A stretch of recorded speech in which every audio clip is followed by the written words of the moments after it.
A green flag at the end of the pit lane means that we are in business for qualifying for the GT4 European Series powered by RAFA Racing Club.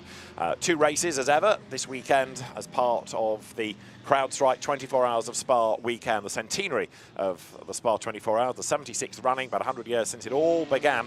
And it is an absolute festival of GT racing, not just the current cars in GT3, 4 and 2, but also a look at historic GT cars from the period that has been running as a GT race at Spa, and all of the action coming up during the course of the weekend, and we'll bring it all to you. David Addison and Charlie Fagg trackside for qualifying for GT4.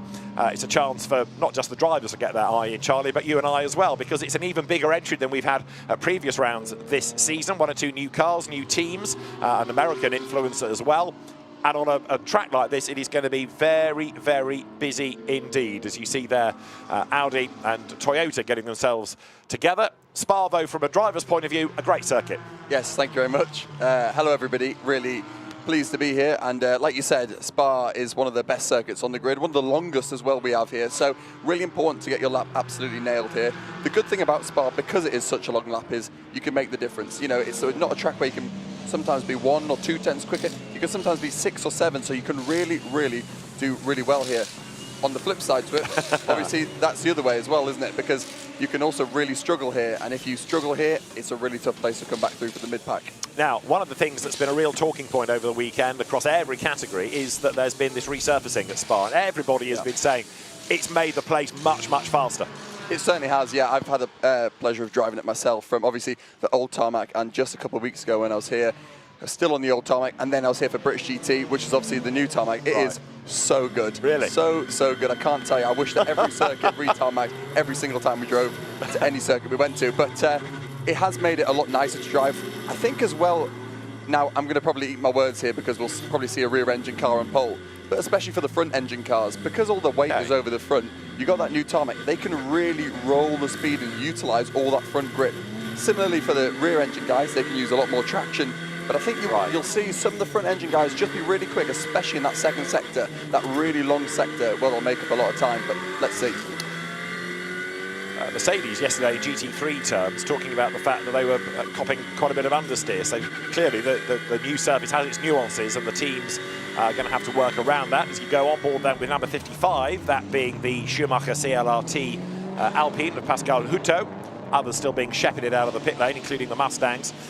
So this very, very long pit lane, we combine the two, don't we? So from a driver's point of view, it must feel like the pit lane goes on forever and a day. It certainly does, especially when you think to yourself, okay, we've got a big gap to the car behind that we're racing, and then you're trundling down for what feels like 2 laps, you know, all the way down. It does take its time. As you can see, some of the cars just flying through Eau Rouge there. This is one of the places that we actually don't have the new tarmac. You can just see the Ginetta there splitting into the new tarmac there.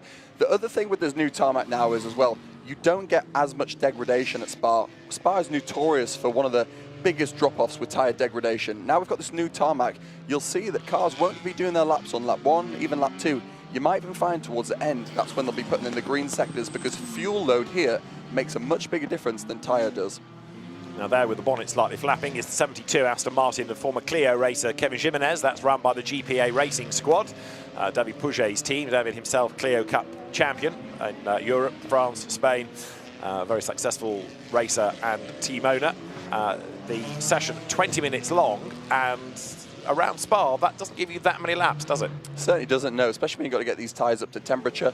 Not only that, but you've got to find your gaps. We've got so many cars on the grid. I can't tell you how hard it is to find a gap, even though we've got 7 kilometers of racetrack. So, yeah, really tricky, but bringing the tyres up to temperature is probably the main point. So you can really try and find the grip for the first couple of laps, but even if you get the tyres in on lap 2 or 3, you'll still find that later on the tyres will just be coming to you, especially with this new tarmac. And I don't want to go on about it too much, but you are going to find that cars will be smashing lap records, and we will absolutely be going quicker and quicker as the session goes on, especially when we get into Q2. Cars will be lighter on fuel, as you see there, the BMW just jinking left and right, trying to get a little bit more temperature in the tyres. John Lancaster then in the McLaren 812 now becomes a man to watch. He had briefly done the absolute best within Sector 1, but John Lancaster with, and we've said this over the course of the year, a mega CV, sharing with the RAFA of the RAFA Racing Club, Rafael Martinez. John Lancaster, you can always anticipate, should be up near the pointy end of the grid. Absolutely, yeah. I actually spoke to John before. He had a quite a big incident with another car, a big crash in the paid test session here on Tuesday. They needed a whole new gearbox for that car, so a lot of damage, but didn't have any spare parts at the track. So the whole guys at RAFA Racing Club had to go all the way back to the UK, get a brand new gearbox and fit it in that car. So just shows, you might see the 3 hours or however long we have of paid testing, there is so much more to it. It's not that you just get 3 hours or 6 hours of unlimited track time, you just pound around, get a good feeling. Sometimes things go wrong and you have to bounce back. So big credit to the guys and girls at RAFA Racing Club for getting that car sorted, and it's looking great as it goes into Blanchimont. Yeah, I was about to say, it looks immaculate. You wouldn't think anything would happen to it at all. He's coming up to quite a bit of traffic down to the chicane, so this is where he's got to make a decision. Do you commit to the lap? I think he's bailed, hasn't he? Because the Porsche gets past him there, the Cayman from the Allied Racing stable up the inside line. So John Lancaster aborts that lap, but will hopefully be able to buy himself clear track space and then go again. Yeah, really tricky this part, because you want to back off to the car ahead because you think, right, I just need one clear lap, that's all I want. But then you think, no, actually, is it two I need? And then you get held up. So do you give up the lap that you're on to maximise the next one, and so on, so on? So there's no real formula to getting it right round here. You do have to be a little bit lucky. So we don't call it a lottery because obviously still the cream will rise to the top. If you've got a good car underneath you and you are feeling good, you will be up to the sharp end, but traffic is key here. As you can see, the Porsche here, absolutely in perfect space, and that just shows how nice it can be around here. Fastest was Rick Bauthorn's BMW. It has now become number 22 Porsche, just having crossed the line of Herolind Nuradini, the German driver. Whereas here, look, the Audi of Benjamin Lariche mired in the traffic coming down towards the chicane and can't really find a way through. Exactly, this is the tricky part now. So what does he do here? Does he back off massively or does he keep pushing? So he's obviously kept pushing and thinks, well, I might as well get my banker lap in. I'm pretty happy with this lap. But the problem is now the next lap's done. So he's going to have to abort this next lap. P4, not so bad. It's right at the sharp end. Get your banker lap in. This next one might be a little bit slower, and then we'll try and go again for the lap after. Dust being kicked up there by Roberto Faria, the former single-seater gun. That was coming out of Speaker's Corner. It looked a little bit loose down towards Pouon there. It was a good save, but not a nice feeling. Yeah, it did look absolutely fantastic. Not sure if it's the fastest way around there, but let's see. Although he has had a great Sector 1, it's a really, really long Sector 2 here, all the way from Le Combe all the way into the next few corners here. So you've got about a minute and 10 seconds normally in a GT4 car, which is where we break the beam for Sector 2. So yes, you might see, great, you've got a purple Sector 1, but it's this one that counts. So let's see what the Aston Martin's got here. Pressing on, Roberto Faria in 39 then. This is the car run by the Racing Spirit of Le Mans team. Shares the car with Baudouin Detou, and we know that Roberto Faria has been quick. But coming through the sectors, an absolute best and a personal best. I've got a feeling that car was red the last time we saw it, but it has morphed into a different colour scheme for the weekend, which is arguably more of an Aston livery. Down it comes towards the chicane. Again, it's stepped up the curb, coming out of Blanchimont and to the chicane now. Decent lap this for Faria. Really is, yeah. The Aston Martins are looking very good at the moment, regardless. So as he comes out the final corner, he'll break the beam. What can he do? So far, we've got Ruben Delsart, who's P2 overall, as Faria breaks the beam, goes third. As we have Zulov just at the top there in his Porsche, about a 10th quicker than the rest. So we've got Porsche, Aston Martin, Porsche, Porsche, Aston Martin. So there you go for a bit of BOP. Absolutely, it all works out nicely. Ruben Delsart comes up towards Blanchimont, another of the Aston Martin drivers. Came out of the School of Hard Knocks, Ginetta Junior Racing, which has had quite an impact on the GT4 grid, actually, because it sort of carries on that trajectory. Started Ginetta Juniors and then move on to either GT4 in the UK and or Europe. It was a really competitive championship year on year, that. Absolutely. You can see, just to reiterate your point there, we've got Josh Ratkin, yes, 4/10 on pole at the moment, another Ginetta Junior scholar and someone that was really, really fast back in the day in those Ginetta Juniors and still is very fast, newly announced McLaren young driver as well. Ruben Delsart didn't improve on that lap, third. Those of you with very long memories might remember his father racing in Formula 1, Formula 3 in the late 1980s, Raphael Delsart, and Ruben third fastest, doing more of his racing in mainland Europe now, having cut his teeth in the UK in Ginettas. We've got, thinking Ginetta, 56 in the entry. The Freddie Tomlinson shared Ginetta. He shares it with Loris Cabiru, the Ginetta G56. That's a car new to the championship, but it was quickest in pre-qualifying yesterday, which I think was the first time a Ginetta had topped a GT4 European Series session since about 2018 when Will Tregurtha did it in the HMC car. Yeah, good point. A long time ago now. It doesn't feel like it, but it was. Just going back to Freddie Thompson, he was here last week with British GTs, and a lot of drivers you'll see actually have done both rounds, both British and European. He was still in the Ginetta there, and they qualified on pole. We actually had qualifying cancelled, but he led every single lap of his stint, so he has been absolutely flying here throughout the weekend at British GT. Let's see if he can continue this weekend. Just seen Josh Rattigan slow down. He's the quickest driver, and that's the sister car, which should be Alex Denning at the wheel, and that looks like it's got a problem sitting in the pit lane for the elite team. No lap time having been recorded. He's been out, but no time. They seem to have no luck, don't they? Every time we see them, they've got a little bit in some sort of strife there, especially at Ricard. We saw them a little bit there, even Misano. So they've had some luck. They were quite good at the French round, which was here again last weekend. But yeah, shame for them. Let's hope they can get that car out with only 8 minutes, 50 seconds to go. Yes, the teams were being reminded of the opportunity to do the French event last week as a useful way of testing, because it would get you used to this new track surface. So it was a busy weekend for the teams, both in British, because there's a GT4 class within that, and the standalone French Championship, which is purely GT4, and one of the leading lights in that here, Benjamin-Lariche, Robert Consani, working their way now through the campus right-hander into the Cours Paul Frere, and at this point the speed's building all the time, isn't it? Absolutely is, and then especially with this new tarmac, as we see come through now, it's easy flat now, that corner, where before we had a big bump on the inside, so even if you wanted it to be flat, the bump unsettled the car so much you always had to have a lift, so it was actually one of the hardest corners on the track. It's now actually made it slightly easier, so I think you'll see that a lot of people will be a lot closer through there, and it really makes sure that you've got to get from the corner before you get a really nice exit, because that corner's flat all the way to Blanchimont, which is a tiny lift. So actually, that corner really stems down the whole way down to the end of the straight. So really important you get a good exit out there. And out of the chicane comes Benjamin-Lariche now, having had a very busy lap earlier when we looked. This time it's a little bit clearer. He goes by. While we're looking at cars and looking at their sector times, there is this constant problem of track limit cancellations. So you think you've gone well, and then all of a sudden you find yourself sliding back down the proverbial pole. Lariche goes second fastest, though, on that lap, a 2:27. That means he's only 89,000th shy of Josh Rattigan. And third, number 99 Aston Martin, the Pro Sport car, Hugo Sassa, that went well at the start of the year at Paul Ricard.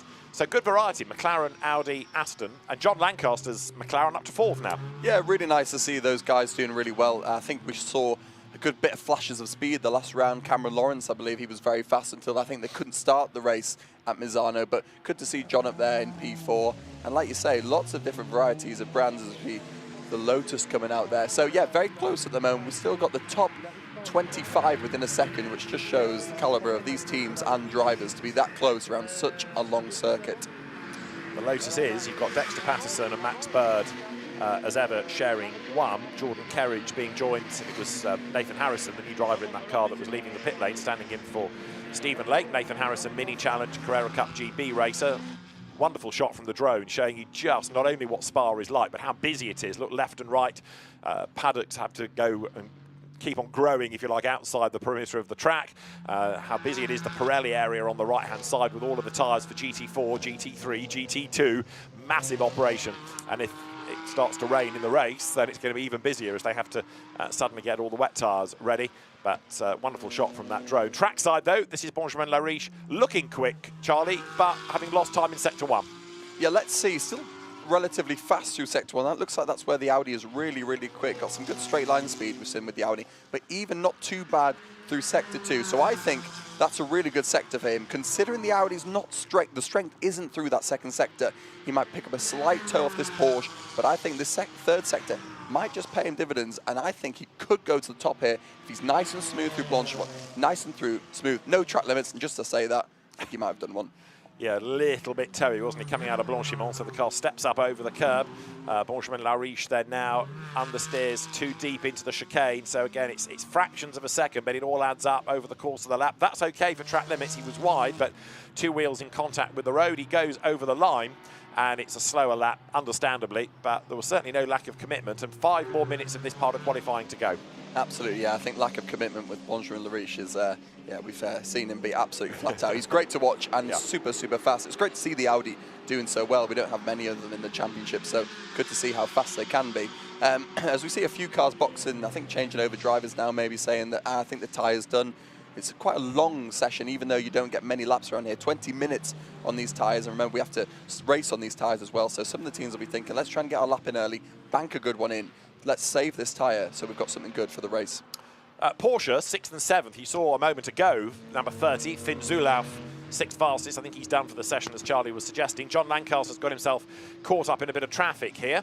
BMW, then Aston Martin, and John Lancaster on the tail of the number 74 Aston, that will be, won't it? So David Kuhlmann's car. Yeah, just tricky now for John as he comes onto the back straight now. Let's see what that McLaren straight line speed is like. It looks like that's been probably the weakest part of the car over the last couple of rounds. So John looked like really quick through Sector 1, not so quick through Sector 2 because he's been held up. How can he get on through this final corner into the bus stop chicane? Looks like he's just being held up. He's going to have to go for a late lunge or round the outside. I think if I was John, I'd either go, right, I'm going to back off big time, or I'm going to try and pass him and get it done for the next lap.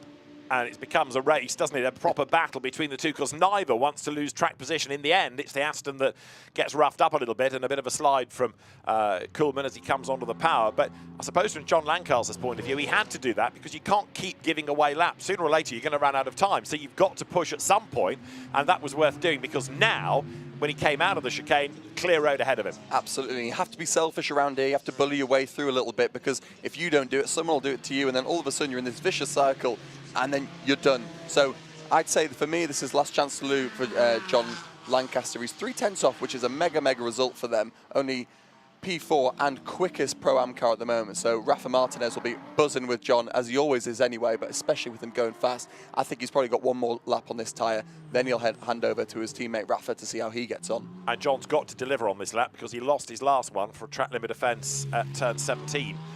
So he needs to go for it now. Turn 17 is the exit of Blanchimont. That's where the track limits are a problem. So disappointment there. Aston Miller there, the Edge managed driver, Phil Glue's organisation. You can see the big sticker across the top of his crash helmet. Others getting themselves set for Q2. And in some cases, if you're not being able to improve, if the tyres have passed their best, there's no point staying out to the end. On the one hand, you could argue it's mileage if you're new to the circuit, but you're not helping that set of tyres. No, you're just going to hurt yourself, and you'll be in a world of pain for the race, because even if you've got 2 or 3 laps fresher tyres, it will pay dividends at the end of that race. So really handy to just back off there, and that's why it's so important as well. If you can do your lap early and then finish, that's really handy. Yeah. So you can see a couple of guys have done the laps on lap 2, lap 3, even though they're in the mid-pack. That might help them when people have done their lap on lap 6, lap 5. That 3 laps more around here, 7 kilometres. We've got another 21 kilometres on your tyres. Doesn't sound like much. If you're on your road car, you'd be pounding around all day. But what I'm trying to say is, you actually find there's a lot more grip with 20 k's less tyre mileage on your tyres. Cindy Goudet, you were looking at a moment ago, getting herself ready to take over the Toyota Supra that she shares with Gabriela Yelkova, the Matmut car.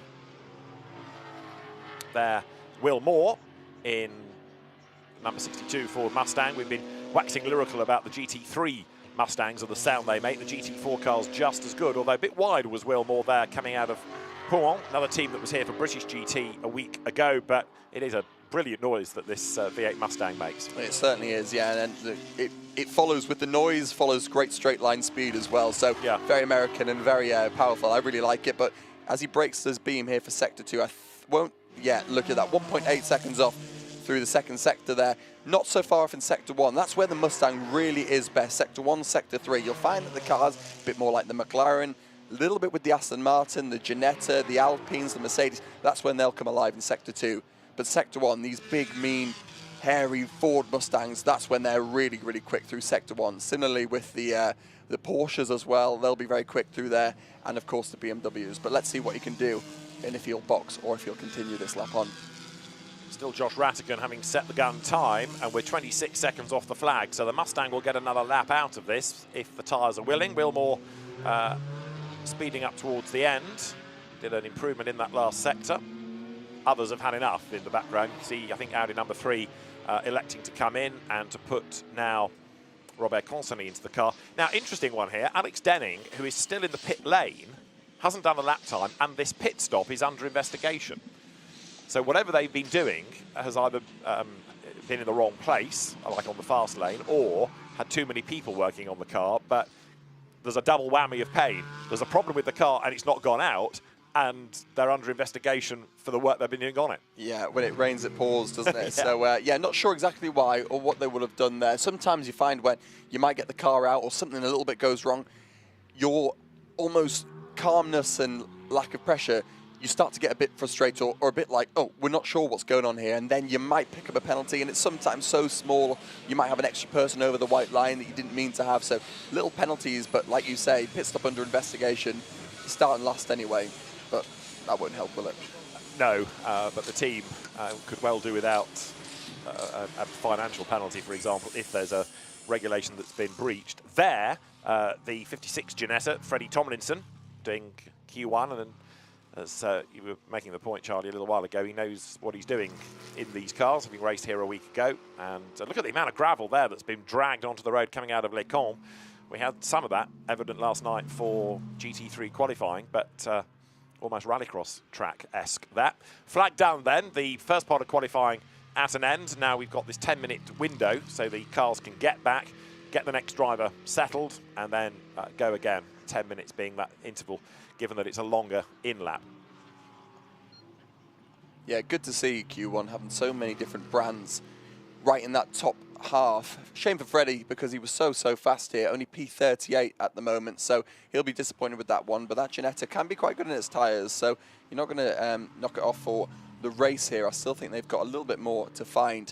Interesting for me, Benjamin Lariche, who did 8 laps there, quite a lot of laps on that tyre there, whilst you see Josh Rattigan only 5. So again, just shows the difference. Some drivers happy with the lap they've done. Rattigan, that's an absolute perfect job, just what you want in GT4. And it's a really good thing to also learn for GT3 because a lot of the times in GT3 you get 1 lap, you've got to deliver, and if you don't for somewhere like Spa-24, even though you've got 24 hours of racing, if you start 30th, 40th, not only will it hurt you pace-wise, but also that's when it all goes on for crashes and incidents like that. Let's have a look at the order then. Josh Rattigan tops the times at the end of Q1, ahead of Benjamin Lariche and then Hugo Sasser. John Lancaster 4th from Luc Ibanez and Finn Zulauf. Julien Brichet 7th ahead of Ruben Del Sart. Then Vinny Beltramelli 9th and Roberto Faria rounding out the top 10. 11th Emil Heyerdahl ahead of the Nikolai Moller-Madsen and Ivan Ekocik. Cayman, then one of the newcomers for the weekend, 27, which is the Edwin Hellstein car. Then we have Vera Gomez ahead of Becky Besler. The BMW is really struggling, it seemed, in that session. 16th fastest, though. Very impressive effort by Hugo Back in his Ginetta. And because it is such a mighty entry, it keeps on going. But look, people like Jagish Gaidik a long way down the order. Nelson Pancitici, the Alpines, not really getting going. Benjamin Lessen and Ricardo van der Ende, 27th. They had a win here a year ago. Andy Cantu, fastest in AM. You can see from the hero card on the right-hand side. But it all suggests we are going to have a very lively first race because there are lots of quick people out of position. The race, just out of interest, will be at 9:10 this evening, so going into the darkness for the GT4 teams. Josh Rattigan, though, a happy man, 89 thousandths quickest, and the McLaren driver for Eddie Ives Elite Motorsport is with Antonio Rankin in the pit lane. Josh, you're currently leading the championship, but without a win. Do you think this will bring it to you? Well, fingers crossed. Just got to sort of try our best and see where it brings us. Obviously, this year so far, we've had a podium pretty much every single race except one. So hopefully we can top that and get a win today. Well, with the conditions, it's very nice sunny weather. Does it suit your car? Yeah, ideally don't want it to be too hot, but this weather at the minute perfectly suits us. But we've got a bit of a night race later on from 9 till 10, so let's see what it brings, I suppose. What are some of the challenges of that, with it being so wildly different between the races? Well, I suppose in the cockpit it's a lot cooler for us, but the car suits the more cooler weather. So, like, I think it was, I can't remember what round it was, last year we struggled quite a bit with the heat. So at this minute, we're okay. Fingers crossed for us. Well, let's see you get that win. Thank you. Thank you. Race winner last year in Barcelona at the end of the season. But Josh Rattigan then looking forward, I think, to something different going into the darkness. We discovered last night during the GT3 qualifying that once the light starts to go, it goes quite quickly. Yeah, it certainly does. Yeah, once it goes, especially if you've got a little bit of cloud coverage, I don't think we're going to get that today. But yeah, it's interesting what Josh says there. You find some cars really work well in the heat, and some cars are much better in the cooler temperatures. Now, predominantly, cars prefer to be racing in the cooler temperatures. Better for the engines, better for the tyres. Nothing overheats, even the brakes as such. But it will be interesting to see, because qualifying is so different to what we're going to have later on tonight. Yeah. What cars will shine, what cars will be better on degradation. But for the moment, I think we've got a pretty good lineup. And like you said, even though we've got a few cars that we think, those drivers are really good, and they're starting down in P30, P40. So I think it'll be a bit of a jumbled up order. Let's see what happens in the race. Thoughts on the BMWs, because they were a long way down. Is that because it's a bit circuit specific? I'm not sure. We haven't really seen the best of them all year, to be honest. Yeah. And as we always talk about, they seem to come good in the races. We talk about Piana. Obviously, Misano, they had the issues with the punctures, but we've never really seen those cars be right at the front, right at the sharp end. Now, that car has always done well, notoriously, always done a good job, did very well last year, the year before that. So I wouldn't never count them out. They've got some really, really good teams as well. But you're right, we just haven't really seen them get to grips at the moment and get on pole or right at the sharp end. Quentin Denis getting on board the team speed car Audi. Good to have another one on the grid. We talked about the fact they're not as common numerically. Now, that's interesting for you. 77, good to go, right at the front of the queue. So the problems that beset Alex Denning hopefully aren't going to hit Tom Emson, because he will be behind the car for this session. The elite squad down at the end of the bottom pits, where they are now at the white line ready for the lights to go green, and the queue building up behind. You can see just how busy it is down there. And that traditional pit lane that's in all the famous photographs, and there's a lot of effort being put in with this being the centenary of having old photos, old ephemera of the event, and that area of Spa, go back right to the early days. It is still so recognisable. Eau Rouge has changed a little bit, and of course there's a pit wall. In the early days there wasn't. It was just a white line. That was considered safe enough, but it's still a hugely recognisable part of the circuit.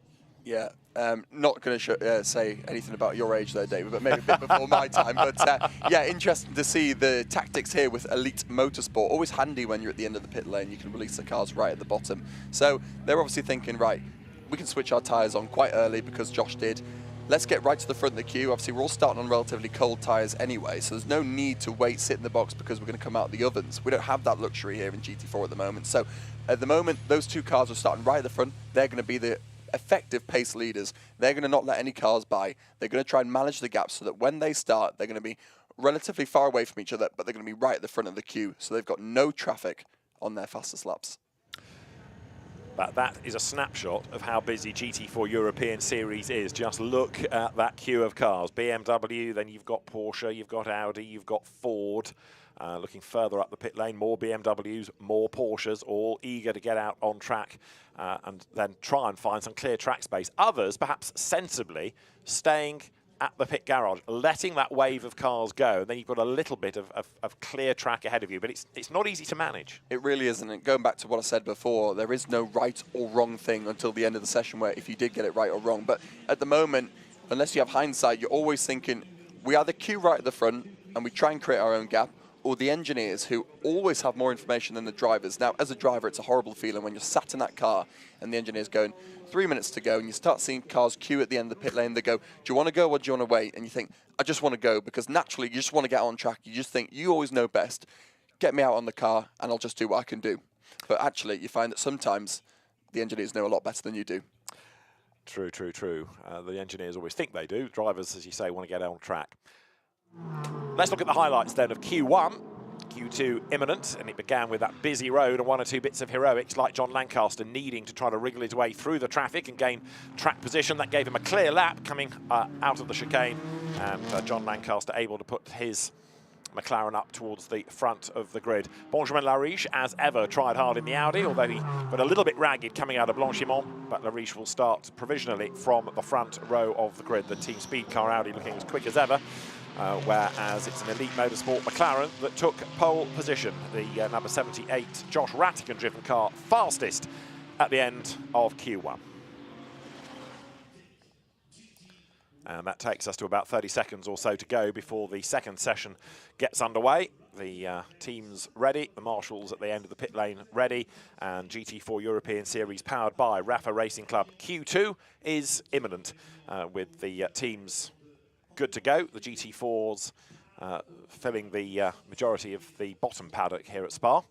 And of course, for some of the teams, they're running cars in not just GT4, but GT3 and or GT2 as well. So a very, very busy weekend. And this coming within a week of running in the French or the British Championships that were here last week. So they've really spent a lot of time and a lot of energy here at Spa.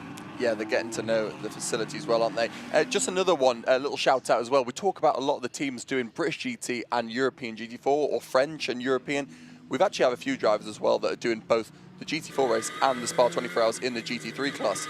We had just before in the top 10 there, Ruben Delsart, who's racing in the Aston Martin with Mirage Racing. He's also racing in the Optimum Motorsport bronze car this weekend with the GT3. So he's got to go not only from a GT4 to a GT3, but a front engine GT4 to a rear engine GT3 for one of the hardest races he'll ever do. He did it last year in an Aston Martin in a silver class, but not easy to jump from both. So quite interesting to see the drivers that can do both of them. And it's quite new, I think, for Ruben to be able to do this. So he's doing a good job. Had one of the best qualifying he's had all year in GT4. And they also got a good car underneath them. I think they're starting in the top 3 for bronze as well for tomorrow's race. So quite interesting to see how they get on. A very valid point. As you go on board number 55, this now is Laurent Hergon in the Alpine. We've been excited about the Alpines all year, but here they've just looked a little bit breathless in that first session. This car, the Hutto Hergon entry, is after an AM Cup win rather than outright, but you can see the energy being put into trying to get the tyres up to temperature as the boss of the RAFA Racing Club, Rafael Martinez, gets set to go. Jem Hepworth standing in the background, one of the drivers of the sister car. But Rafa Martinez awaits the car controllers, give him the indication, and then he will, on instruction, head down the pit road. Yeah, great to see Rafa, really cool guy. I don't know if anybody's seen their social media as one of the best of all the grids, but John Lancaster recently was in the Circuit of Americas, and one of the corners, I think it's actually turn 2, is quite a comfortable, I say for me, maybe a comfortable flat-out right-hander, but for a bronze, it's a little bit on the edge. John sat in the passenger seat, making sure Rafa's leg is held down all the way to keep him full throttle. Really interesting little video, but good to see the relationship between the two of them, and also how much work these bronzes do to make sure that they're ready for places like this, even though it's at Kota and it's not Spa. These bronzers, even though they're really successful businessmen with full-time jobs as well, some of them, they still put in so much effort to make sure that when they come to the racetracks, they can do as well as they can. There you can see the majestic setting of the Spa-Francorchamps circuit here in the Ardennes Forest, and make the most of the sunshine. Rain is forecast for later in the weekend, but we'll see to what degree. There's always rain forecast at Spa, so you kind of take the forecast with a pinch of salt. And it works both ways. Even if they say there's sunshine on the way, you're never quite sure what to believe. But that drone shot, just fantastic. Shows you all the colour, not just in the paddock, but the surroundings. And what a fickle place this can be, because on a wet day it can look really moody and brooding, but on a sunny day, absolutely glorious place. The tight hairpin of La Source at the top of the shot, and then plunge downhill past the endurance pits on the right-hand side. The new grandstand put in a couple of years ago on the left. See the earthwork that's gone on there. At the bottom of the hill, there is the big fan area and the concert stages and the stadium that the rallycross track used to use. Then up the hill through Eau Rouge and Radion, and then the climb onto the Kemmel Straight. And there, the Toyota Supra that was a little bit understated in Q1. It's now got Etienne Shelley behind the wheel of it, but that should be a car that's competitive. But it didn't really come alive in the first session. No, it didn't, but a car that is very good. Etienne Shelley, who we've seen with Enzo Giulia, has done very, very well in the start of the championship regardless. For me, he will be probably the fastest car going over the line, but what's really interesting is that we saw before, the Elite Motorsport cars were 1-2, headed the whole grid coming out of the qualifying. They've obviously got a plan because they've backed off for this one. They're going to warm the tyres because they think lap 2 might be the one for them, or maybe even lap 3, whilst Etienne Shelley thought, right, let me get through, let me get cracking, because I think maybe my tyres will be up to temp already. So, look, he's got Spa all to himself here. Whether or not his tyres will be up to temperature, even if he doesn't maximise this lap, he might get a clear lap for the next one. So I actually think he might have played a bit of a blinder, and we'll see what the true Toyota pace is. So this is Etienne Shelley. He is the first person onto a proper lap, hence all the purple sectors right now. And coming up towards the right-left of the Piff-Paff, and then now down towards the campus right. Coeur Paul Frere follows that. And the Supra will offer up a target time. We'll see where it stands in the overall classification once you can factor in other laps. Here he comes on the gas, powering up out of the Coeur Paul Frere. And not only is he doing decent sectors, but also he is in splendid isolation. Nobody around him. Yeah, lovely, isn't it? It's so nice when it's like this. All you're hoping is that these tyres last and they make sure that when they come up to temperature, you still get another crack at a nice clear lap. Because the problem is, you might think you're fine, and as you come through Blanchimont, everybody parks up into the last corner, and then you have to back off, and then actually, everything you've gained on that first lap, well, then you're in loads of traffic for the second one. So a really tricky balance to get right. Here he comes then up towards the timing line, so he'll get one lap in without too much traffic, but is it going to be a decent enough one to stand him in any good stead? 2:33.6. I'm sure people will go better than that, but it's a banker lap if nothing else. Gabriele Piano behind him goes faster in the BMW, a 2:33.0, so instantly 0.6 of a second quicker, and Robert Consony does a 2:32. So yeah, the Supra there or thereabouts, to use that awful phrase. And Noah Abramczyk, number 75 Porsche, towards us. He has now gone faster than anybody in the first sector and hasn't got that much traffic around him.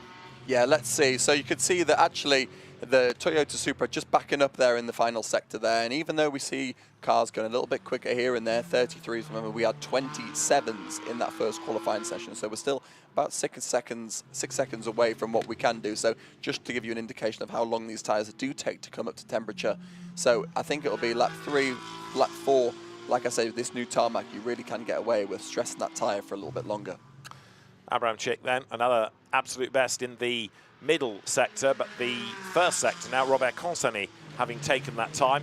Consony incidentally lost his first flying lap because of, you guessed it, track limits, so he's got to go again. Abramczyk heading now towards Blanchimont. That Porsche is quick, a lot of lean in it, but it stays with two wheels the right side of the curb, so this has the potential to be a decent lap time, doesn't it, for Abramczyk? Yes, certainly does. Really, really does, especially through that second sector where the Porsche looks like it's flying. So let's see as he breaks the beam here, if he can get into the 27s or the 28s, lay down the gauntlet. Yeah, not a bad lap time. And I think, like you said, he still might have some clear head space ahead as well. Now there in a borrowed BMW, which has changed its livery over the course of a few days. Gabriele Piana, the regular race car, damaged in the week, so they had to rent this one off a local team. It's not the regular car, and hence the livery isn't quite as you had anticipated. Etienne Shelley's Supra was quickest in the middle sector. Gabriele Piana goes even faster now. He's absolutely on the limit there, the white line. Noah Abramczyk fastest from Andrei Solokovtsev, and 3 seconds between them. So Noah Abramczyk is still the fastest driver on that 2:28. Shelley and Piana heading up towards the end of the lap. The Toyota looking quick, the BMW looking quick, but there's traffic up the road and a yellow flag as well. The yellow is withdrawn, so whoever had a moment, I think, has got themselves going again. Let's see whether that's going to trip up either the Toyota or the BMW. You can see how busy it's all got ahead of Piana now as he comes up to the line. First of all, Etienne Shelley goes fastest on a 2:28, and Piana does a 2:27.5. Really good lap, and that was timed to perfection because now he's got all that traffic ahead of it. Got it done just in time. Certainly has, yeah, but what a lap from Tom Leben there. Just absolutely maximised all that clear air perfectly to get in a 2:26.9. Tom Empson in a 27.7 as well, so those McLarens looking good. But nice to see Levin get out there and perform straight away after his teammate is right at the sharp end as well. And also good for Tom Ensign to get out there when Alex Denning didn't get a crack. So good to see Ali get that, whatever that was, sorted. Yeah, it's encouraging, isn't it, as the two McLarens now running together. So Elite, a team that's come from Ginetta Junior Racing up to British GT, then to GT4 European Series, and was winning races by the end of last year. Did a great job there. 2:29 Ginetta, that's the car that Hugo Bach drove in Q1 and Hugo Mojica drives now. Mojica coming out of Le Camp. The track having been swept, it's not quite as gravelly as it was at the end of Q1. One of the beauties of this championship is the size of the entry, but it means that it's always a busy racetrack, and if you don't get a clear lap in qualifying, you just struggle for the rest of the race. Absolutely, yeah. Interesting to see what's happened with Tom Leben now. So just gone bang, half a second faster than anybody else. Gone right to the top of the times, now backed off a lot in Sector 1. Whether or not he's going, I'm just going to cool the tyres down and go again, or it'll be really interesting to see if he goes, that's enough for me. I think that's good enough, a bit like what happened with Rattigan. We see the Porsche stuck. Just get going again now. Thankfully, it is downhill there, so we can get a bit of momentum, but hopefully that doesn't cause a red flag there. That, I think, is the Sasha Bottoman car that has got going, but yes, looks like it's up to speed. Yeah. Now, I wonder if that was a spin and a stall or a mechanical problem and he had to sort of do a Control-Alt-Delete reboot. either way, the good news is you've got it going. And here, Marco Signoretti has gone faster than anybody in the first sector. So the Ford Mustang using all of that grunt to good effect. Marco Signoretti, the Canadian driver who was in British GT a couple of years ago, has come back to it this year to dovetail that with GT4 Europe. But he's found himself in traffic, look. Yeah, really tricky. Slow second sector there anyway, so hopefully he can pass this slower Porsche and get by. As we see, Josh Miller's just popped up to P2 there and going green again. Really nice to see the Mirage Silver car doing well. Ruben Del Sar in the top 10. Josh Miller, likewise, P2 at the moment. Really nice young lad there, doing a fantastic job in that Aston Martin. They could do with a nice weekend, as they've had a pretty tricky GT4 series so far. If you took all the graphics away and turned the volume down and just looked at pictures in isolation, you'd think this was the race itself, because you've got so much drama dive bombing into the chicane as people, again, are desperate for a clear bit of track space, desperate not to just have to sit in a traffic jam through the chicane, push, push, push to get the lap time in. Signoretti ends up going slower, despite the good start to the lap, so he ends up 13th, but others around him absolutely were not for waiting. No, exactly. Like you say, it's so interesting, isn't it? We all just want to have our own clear space. We all want to do our own job. No one wants to get into a race, but we all just trip over each other. And this is also the problem, or the beauty, with having silvers and AM drivers and sometimes golds, because you might think you've got a big gap to the car ahead, but that might be a bronze who's slightly slower, and likewise you might have someone really fast in front that you can get a bit of a toe off, learn off, and actually get a really good lap behind. There through number 5 Aston, so that is Josh Miller. And a personal best in the first sector, a little bit of time lost in the middle. Yellow flag out in the middle sector now as well. We are into the second half of the session, but I wonder whether that's the Porsche that's ground to a halt once more, which caused the yellow. Up to the end of the lap, though, red flag. Lights on red. So the flag in the background, looked by the marshal, is now shown. And the red flag is shown as it's a qualifying session. The clock stops. They don't lose the time they would in free practice, but somebody has come to grief in that middle sector of the lap. So the car needs retrieving before we can get things back underway. Yeah, and only 8 minutes on the clock as well. So if we think it takes 2.5 minutes roughly to do an outlap at full speed, let's say 2 minutes 45 just to be safe, well, you've only got about 5 minutes to go, 2 laps, then you have to warm the tyres. You might get 1 good push lap. But the problem, as we just said, David, if you thought that was a race before, imagine what it's going to be like with 55 drivers trying to get space for maybe 1 good push lap. Not easy.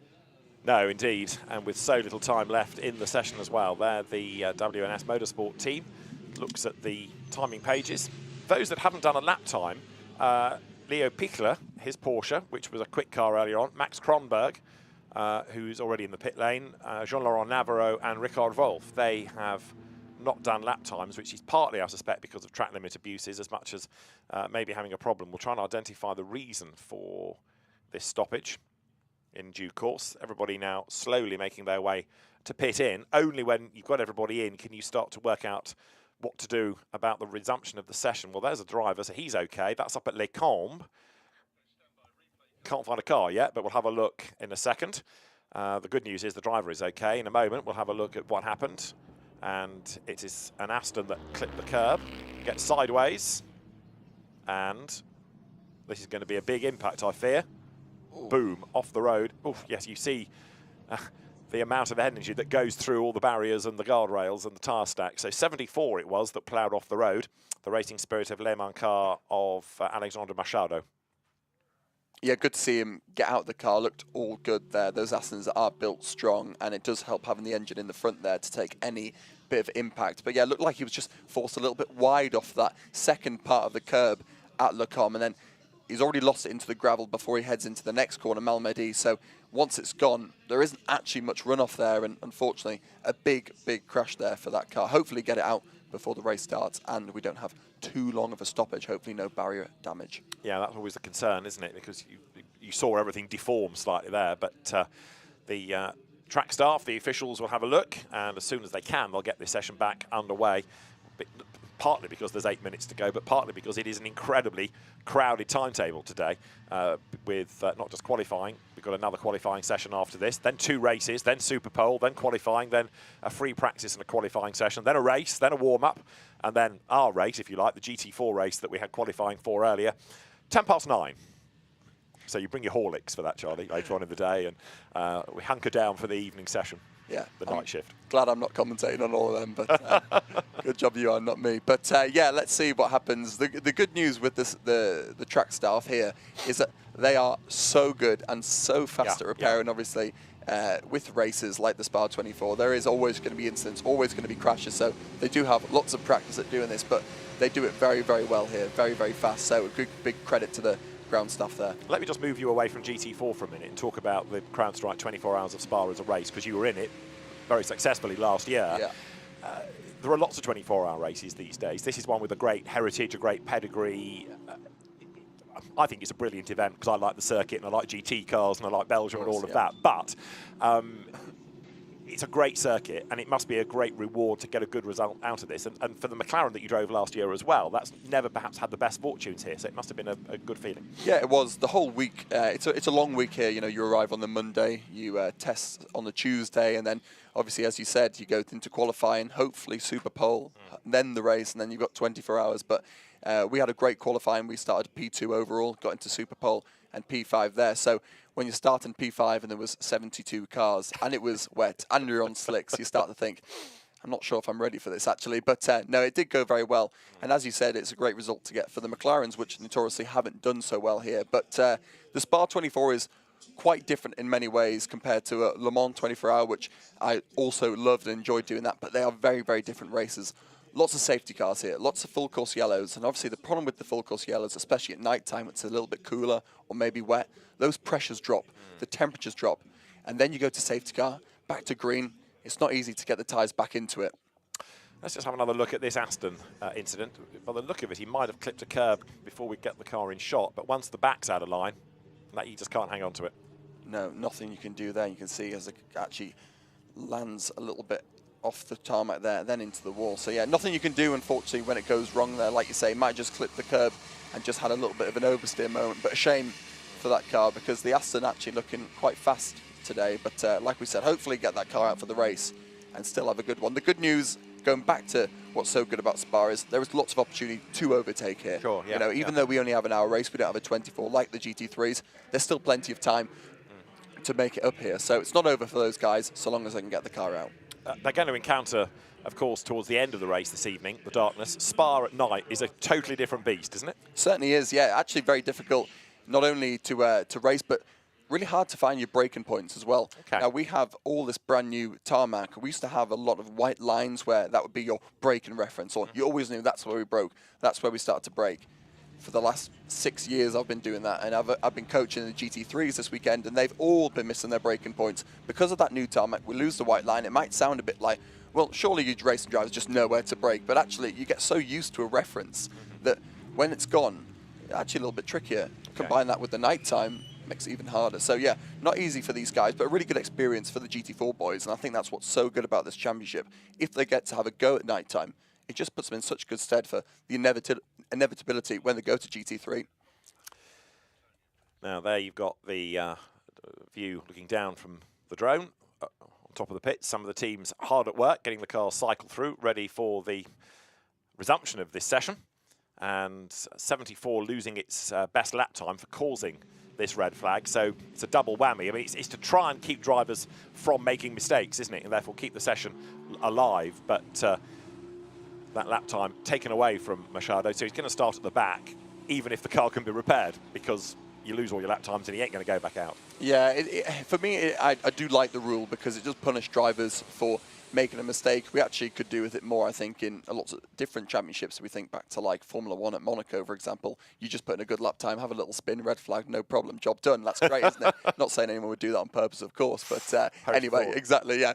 So, yeah, it's a shame, obviously, for Mercado there because it's not intentional. It's not like he's done it on purpose to try and get his lap time in. It's just a small mistake with big repercussions, unfortunately.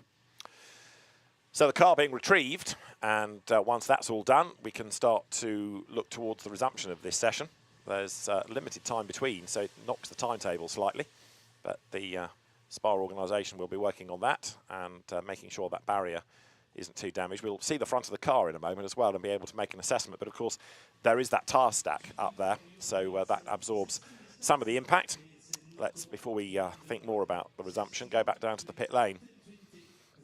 because Antonio Rankin has found Stanislav Savronov, the driver of a Porsche. Let's go and join him.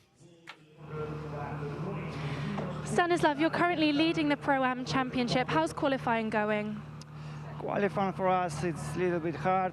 In first quali, I in the traffic, and I lose my best lap. And now is the red flag, but let's see, we try to fight. It's only quali, front two race, and we try to fight. You've been very, very good so far this season. Do you think you'll be able to continue that this weekend? Yeah, we try, for sure. Oh, well, best of luck with that, thank you. So one or two of the teams being looked at for a pit stop. 13's pit stop under investigation. That is the Vasily Vladikin, Andrei Solokovtsev Toyota that's being looked at.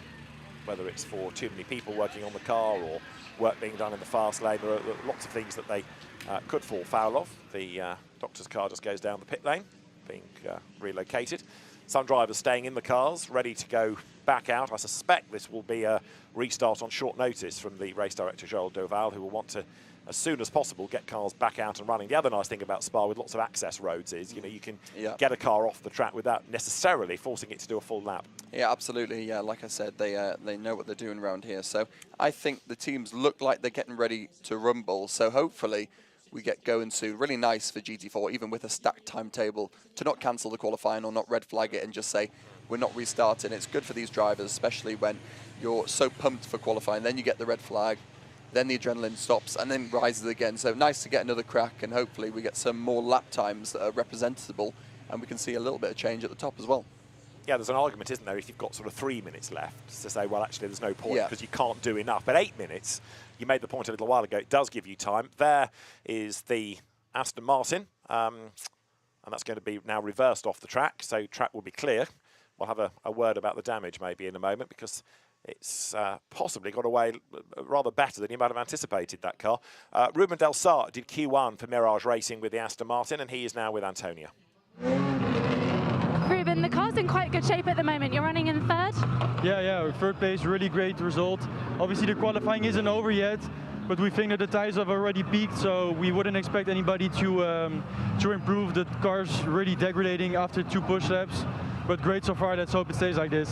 How are you finding the resurfaced track? Is it really helping with grip?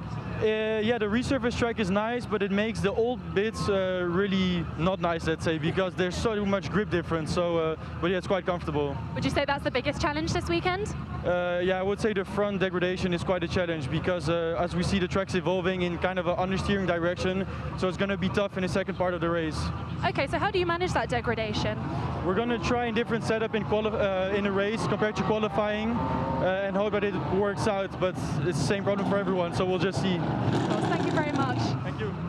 Interesting point there, Ruben Del Sart saying the new surface really nice, but the old bits, total contrast, and they're not as nice as he would like them to be. So the new bit's really good, and the old bit's not quite as enjoyable anymore. Yeah, so basically he's just saying to Spa, retarmac everything for next year please. As well, please. Yeah, that'll be not expensive at all. But it does know it is a good point, especially when you're the 2-3 fastest parts, let's say, are Eau Rouge, Pouhon, and we also have Blanchimont, which are all the places that haven't been retarmac. So great to get the new ones retarmac, such as Fifth Path, as Le Commas we're going through here, as the other corners. But interesting that the higher speed ones actually haven't been. Obviously retarmac not too long ago, of course, but yeah, it is interesting because you find so much more grip even through the higher speed corners. What was the trigger for the resurfacing? Was it just routine maintenance, or was there a diktat from, let's say, Formula One? And it's interesting that they did bits, but not all. Yeah, no, I'm not sure exactly. It's a really good question. Didn't drop me in it there at all again, but I'm there to. I would like to think that it would be just a routine checkup because they've done it before in the past. So you'd like to think that they've just done it, like you say. Formula One's coming back here. Probably hasn't been resurfaced for the other bits for quite some time. Big bump, as I said, through a few of those corners, so always nice to get them fixed for those Formula One cars that come by, because it's definitely not the most comfortable in a single-seater, that's for sure. This is true. Now, we have still 4 drivers that haven't done a time. One won't go back out because the car caused the red flag, hence he lost the times, but the other 3 do need to try and push and get a lap time in. 8 minutes and change we started with. Nobody has yet gone on to a flying lap, and we're already down to 6 minutes and change. So I know we make the point regularly, Charlie, but it does illustrate how long it takes to do an outlap round here, and therefore how much that eats into the time available. You think 8 minutes, I've got a load of time left, but you haven't. Absolutely. Around here, you just need all the time. Interestingly, going back to Ruben Del Sar, what he was saying there, he was going, we are really struggling with front degradation, which we didn't actually see so much from the GT4s last weekend, but interesting that he says that, and he thinks that no one is going to improve here. Now, makes sense, but let's see if the cars at the front can do any better. But if we look towards the sort of 20th to 40th position, those guys are actually from 3 to 5 seconds off, so they will improve naturally. But it is interesting that that mindset for them is thinking that no one is going to improve here because of that heat cycle and the degradation. That's Sacha Bottomann's Porsche back out and running. That was the car that we saw stranded trackside about, what, 10 minutes or so ago now, I guess. But it's okay now. But he's got a lot of work to do, Sacha Bottomann, 47th in the times. Ricardo van der Ende is 46. There's a sentence you don't use very often. Race winner here last year. So there are still lots of people out of position. And you made the point a few minutes ago, this is going to be a real harem-scarum last few minutes because it's the last roll of the dice, really, now to try and get a time in. Yeah, it certainly is. And even if the tyre's not quite there, you're just going to try and make the most of it. For someone like Ricardo van der Ende, so experienced, he'll obviously not be happy being 46th, and especially considering he's not even done a lap time. So he will naturally go faster because his 2:41 really isn't representable. So even if he can get himself into that mid-pack, regardless if the car or the tyre's not quite there, it will just be better than where they are. True enough. Anything is an advance, isn't it? So Tom Leben is the quickest from Robert Consigny and Josh Miller, who is still in the pit lane third. Tom Empson is fourth. Jamie Day fifth. Giancelli Supra sixth. Then you've got the Ginetta of Hugo Mojica ahead of Gabriele Piana's BMW 8th. Henrik Still 9th, and Laurent Hergon's Alpine is 10th. And Nikolai Muller-Madsen is 50th, former champion. You've got Jordan Kerridge a long way down. You've got Ricardo van der Ende, still 46, like I say, yet to really get on with the job. Raphael Renhofer, who has been a race winner this year, only 30th. So it's a really jumbled order. Yeah, it certainly is. This is why, as we always talk about in GT4 qualifying is so important to have a good race weekend.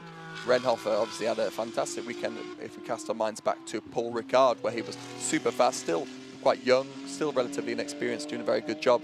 But yeah, like you say, jumbled up order. But for me, the cars that are doing very well, and for me, the cars are always consistently just do a good job, and I think we'll get their first win this weekend, is that Elite Motorsport McLaren. They are flying. Yeah, they've been there or thereabouts all season, although on occasions we've seen the cars do really well at the start of a stint and then fade a bit, haven't we? Exactly, yeah. So like what Josh was talking about before, talking about the temperature, can we do any better there? As we see, I think, is that the green Porsche we saw before slowing again? I was more concerned about van der Ende because he looked like he had the indicator on and was getting out of the way, 46th. And look, he's absolutely hemorrhaged time in the middle sector. Sorry, you were saying? No, I just saw the green Porsche look like he was slowing down again to a stop. If we have a red flag now, that will be the end of it. So van der Ende needs to try and get his gap here. Needs to make sure to park it here, wait. He's got his Ginetta in front, hopefully going quite quickly. But this next lap is going to be the one for him. He's going to get 2 more because there's 2 minutes 45 left on the clock. So he will get 2 laps, which is perfect, so long as we have no red flags and no stoppages. BMW's from the Borissan team down towards the chicane. Gabriele Piana lets the number 11 entry go. That means that Pedro Ibrahim skipped past him, and Piana pits in the background. You just saw the BMW bail for the pit lane. Over the line goes Ibrahim, and he is 16th fastest aboard number 11 with 2 minutes and change on the clock. So these drivers can squeeze 1 more lap out of it, but they will be greeted by the flag. Interesting to see that 5 of the top 10 cars have all stayed or gone back into the pit lane. They're obviously happy with their laps, happy to keep the tyres, and also probably know that they're not going to go any faster. So I think it's more the guys that are in that sort of mid-pack thinking we didn't really maximise what we had in the first half of that qualifying session. Let's get back out there and try and go again, because anything, like you said, David, is better than where we are now. So heading up the hill, there is the BMW in the hands of Pedro Ibrahim, trying to get that car closer to the mix. Ricardo van der Ende I was getting concerned about. I'm still concerned because he's down to 48th. So this is really his last roll of the dice, and van der Ende there has improved in the first sector. So there's a hint of optimism. Again, even if he can get himself up to, say, the 10th row, he's overtaken half the field or so, and he can make progress in the races from there. They were winners 12 months ago, him and Benjamin Lessène around here in the L'Espace Bienvenue BMW. Now into the Piff Path, but it's busy up the road. I think there was a little bit of traffic and there's dust settling. So Van der Ende there. Yeah, he's not caught the traffic yet. If they're at a decent pace, he might be able to just get to the line before he has to think about any overtaking. The middle sector time is about to be evinced. It's another personal best then. So Van der Ende should, traffic allowing, be on for an improvement. How good an improvement, we'll wait and see. Yeah, like we said though, 49th at the moment, so it is going to be good, as you mentioned there, David. I'm hoping that the BMW has got some good straight line speed. It's really interesting to see some of the cars really good in that second sector, and as I mentioned before, like the Mustang, really good in the first and third, where we use all of that straight line speed. So even if you said you could get into that top sort of mid pack there, I think you'd take that Z all over the curb at the bus stop there. Yeah, way up onto two wheels. So Ricardo van der Ende sprints up to the line. So 49th he was, and 17th he becomes. That's a pretty decent recovery. It is a very good recovery there, and he's got a good teammate with him as well. So I think they can do a decent job for me. And he gets one more lap. So if the tyres will play ball, absolutely, yeah. There's the chance of another improvement, because he got through, obviously, before the checkered flag, which is out now. So the session at an end, but van der Ende already on his way down towards Eau Rouge. We'll see in a moment whether this can be another quick lap, because he will head up the Kemmel Straight, where you've got an Alpine and a Ginetta at play. The Schumacher entry there, the Schumacher CLRT car of Laurent Hergon. There it is. That's the view out of the front. This is where the bravery is called, to break at the last minute. Yeah, just trying to roll off. This is where all the new tarmac is as well, so you can see that little tiny small Alpine roll its way through Malmedy now. A little bit of curb here on the entry and on the exit there, so utilising all the grip. Now as we come into the downhill right-hander, braking hard, V'ing in nice and early to use that camber, wash the car out wide, then bang, straight back to throttle.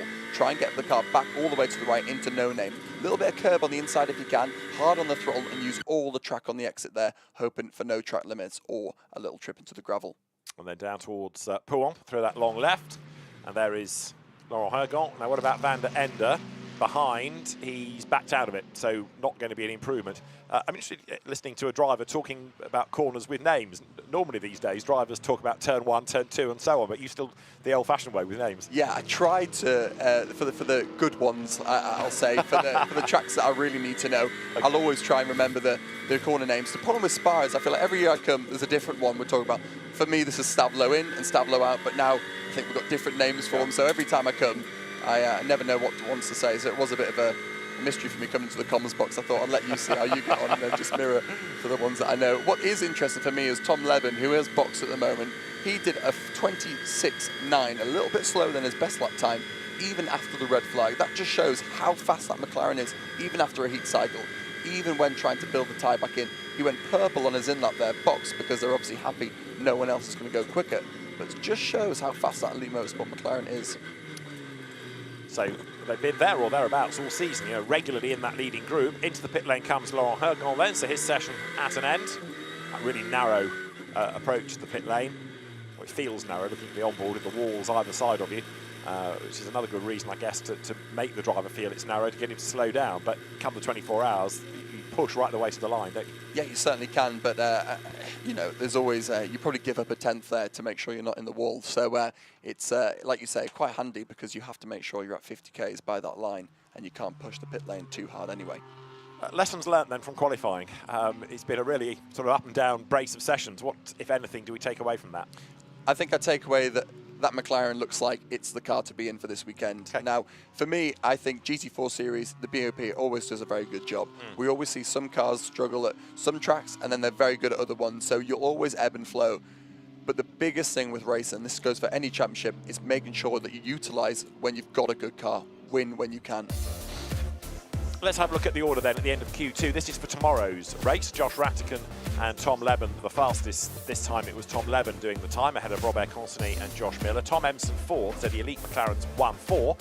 Jamie Day fifth from Etienne Shelley, then Hugo Mojica and reigning champion Gabriele Piana 8th. Loris Caberou 9th, Henrik Still 10th in the end. That was a good recovery from Laurent Hergon, Antoine Leclerc, and then Cameron Lawrence. Matt Nicol-Jones, we didn't see much of, but he was 14th ahead of Max Kronberg, who got a good lap in at the end.